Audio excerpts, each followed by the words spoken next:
Hello everyone, welcome to my YouTube channel. So guys, आज हम start करने वाले हैं नेटवर्क एनालिसिस। मैंने आपको नेटवर्क एनालिसिस के सारे कॉन्सेप्ट अच्छे से पिछली वीडियो में क्लियर कर दिए थे।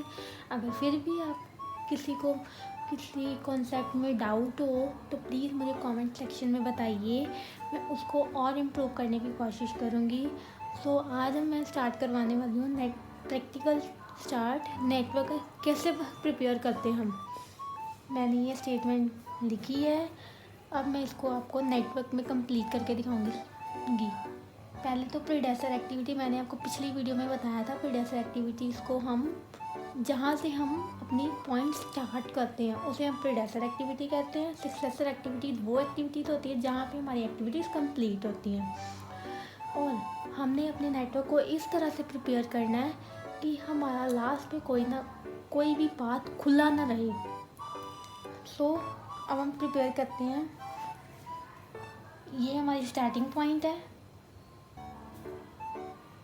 इससे कहाँ पे जाना हमने ए,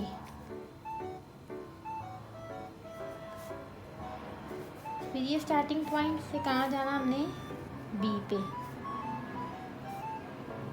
नंबरिंग हम बाद में दे देंगे। फिर ए से क्या बना सी, ए से बना हमारा डी। अब ये देखिए गाइस, हमें डी और ई ये दोनों इकट्ठे चाहिए, तो क्यों ना हम डी और ई को इकट्ठा जोड़ दें। अगर इन केस कोई और स्टेटमेंट में अगर फॉर एग्जांपल जैसे डी ई मान लेते हैं, डी ई हमें इकट्ठे भी चाहिए और हमें बाद में अलग अलग भी चाहिए। फिर हमने जैसे मैंने आपको पिछले कॉन्सेप्ट में समझाया था डमी, उसमें डमी लगाएंगे। फिर हम अब इसमें सिर्फ उन्होंने हमें बोला है सिर्फ डी और ई इकट्ठे चाहिए, हमें ये नहीं बोला कि डी और ई अलग अलग भी चाहिए। तो क्यों ना हम डी और ई को इकट्ठा कर दें। ये हमारा यहाँ से डी था और पहले हम बी से हमारा बना ई, डी ई भी हमारा डी और ई भी बन गया, डी और ई इकट्ठा भी हो गया। अब सी से बना हमारा एफ,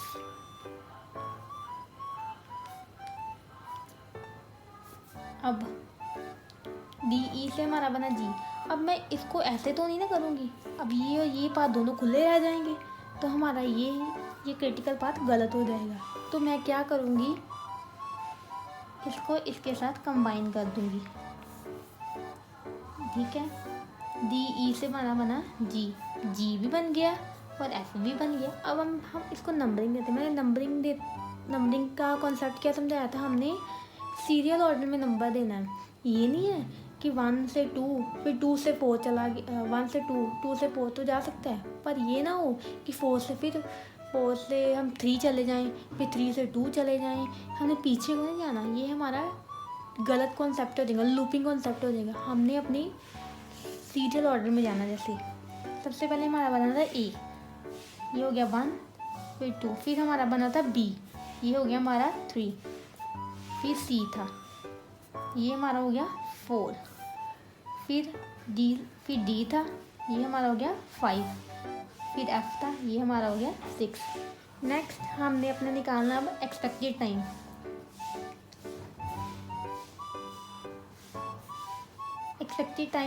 अब हम निकालते हैं अपना एक्सपेक्टेड टाइम।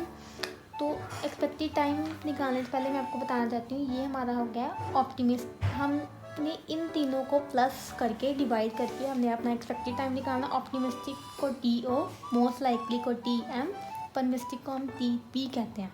अब इसका फॉर्मूला क्या है, T O plus 40 M plus T P upon 6। Formula लगाते हैं, हम अपने वैल्यूज पुट करते हैं।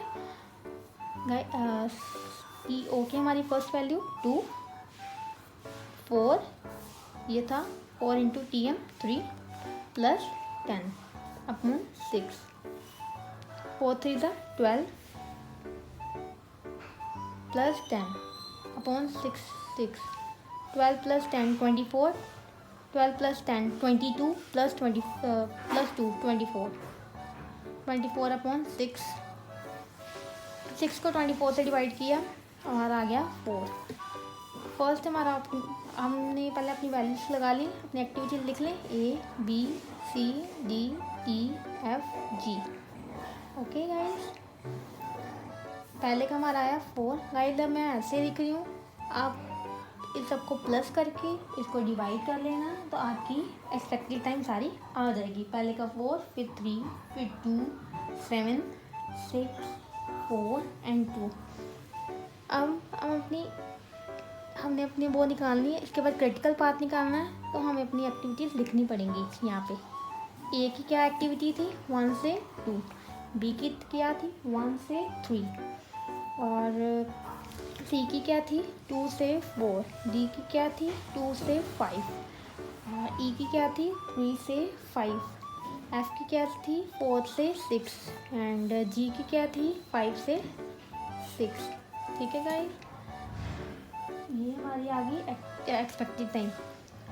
अब हम निकालते हैं अपना क्रिटिकल पाथ।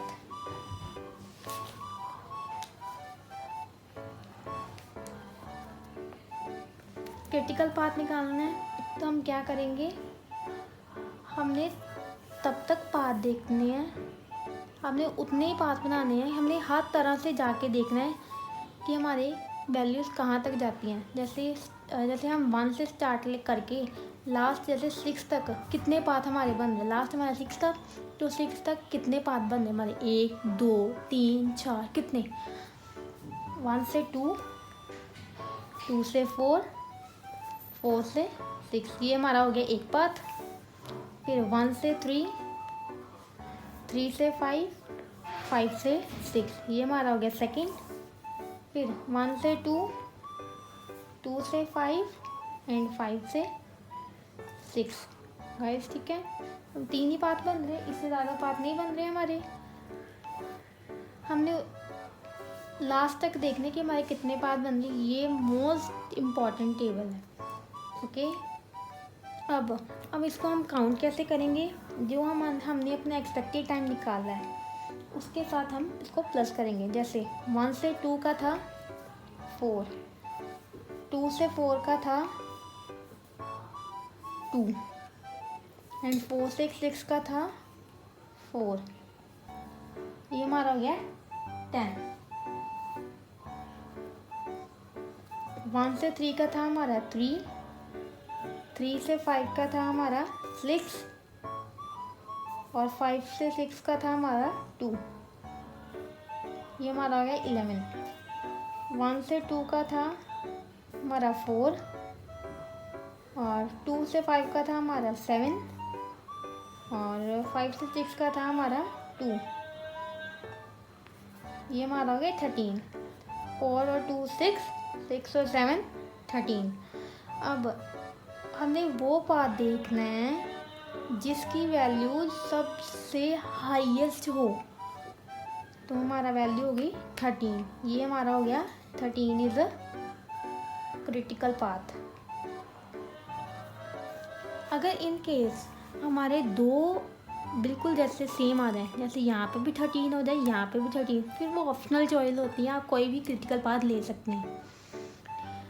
अब नेक्स्ट वीडियो में आपको मैं बताऊंगी हम इसको प्लॉट्स कैसे निकालते हैं, सारा पॉइंट समझाऊंगी। प्लॉट्स निकालने, independent plots, head slack, tail slack कैसे हम निकालते हैं।